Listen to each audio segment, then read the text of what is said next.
My name is Jacobsen. I am 20 years old. I'm the oldest of 3 children. I was molested and raped by my biological father from about the 6th grade till my sophomore year in high school. And I've been coming to Dawson Place since I was 16 or 17 years old, and I still come here. They're like family to me. There was no judgment coming into Dawson Place, and I feel like that's very welcoming for any victim. My mom's a victim as well. The doctors and nurses here, they want to help kids, they want to help families get through domestic violence, sexual abuse, physical abuse, anything. They're here to protect us. We got therapy dogs here at Dawson Place, and I could not tell you how comforting it is to have a dog that comes up to you and sits in your lap to comfort you. That was huge in trial. And so whenever I'd leave the stand and I'd come out for a break, the dog would be sitting there waiting for me. And then just fall into the dog, and the dog would love it. I had a really close friend, and the breaking point for me then was my dad telling me that I couldn't see her anymore because he found out that her dad was a police officer. And so at school one day, this was after I returned from winter break. Winter break was horrid. I literally counted down every day until I went back to school. School was my 7 hours of freedom, literally. And seeing her, I was overwhelmed in tears. I told her that, things were really bad at home, really bad, and I didn't know how to say the words, and I just desperately wanted to tell her because I knew she could help me, and she ultimately did help me in the end. I wanted it to stop. I wanted my dad to stop treating my mom like he was. There's a lot of fights all the time. My brother and sister, nor I deserved to see that or hear that, nor did my brother and sister or I deserve to be hit like we were getting hit. And I was tired of being touched by my dad while my mom was at work.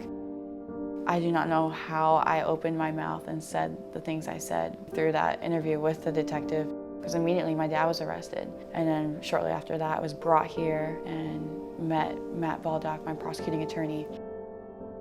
I went through 3 trials over the course of 16 months. I missed so much school, and people were wondering, where's Ivy at? At that point, I was scared that people were finding out.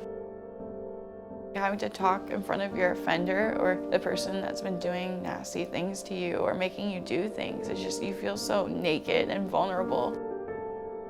Trial was 2 weeks, and then we'd wait for a verdict. If there was a hung jury, and then I pursued a second trial, and then after the second trial, it was another hung jury. It was 9 and 3. 9 said guilty, 3 said they couldn't convict. I cannot tell you how heartbreaking that was and how beat I felt after a second trial, because I thought I was gonna have to deal with him again. He was gonna keep touching me. And after the second trial, I immediately asked Matt Baldock, I'm like, hey, can we pursue a third trial? There's no way he's gonna be free, walking around in Everett or living on his own, or whether or not he's coming back into our lives. There's no way.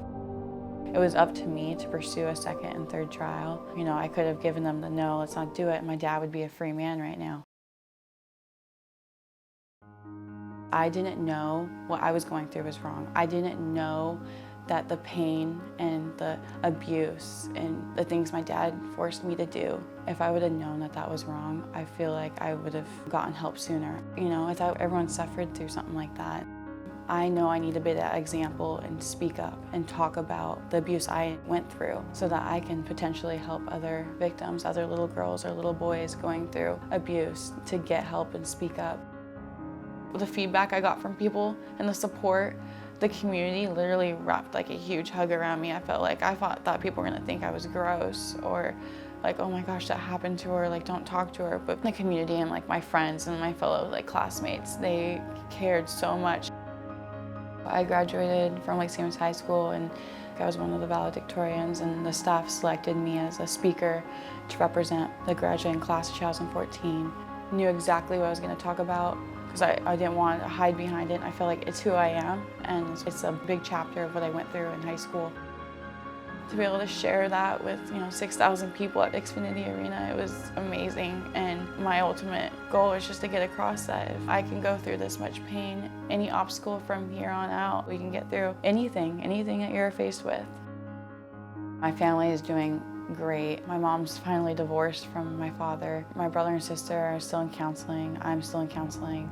I'm almost 21, and right now I'm pursuing law enforcement. I want to go into the police academy. I want to be able to protect the community. I feel so free. Like, I seriously would not be here if it weren't for Dawson Place.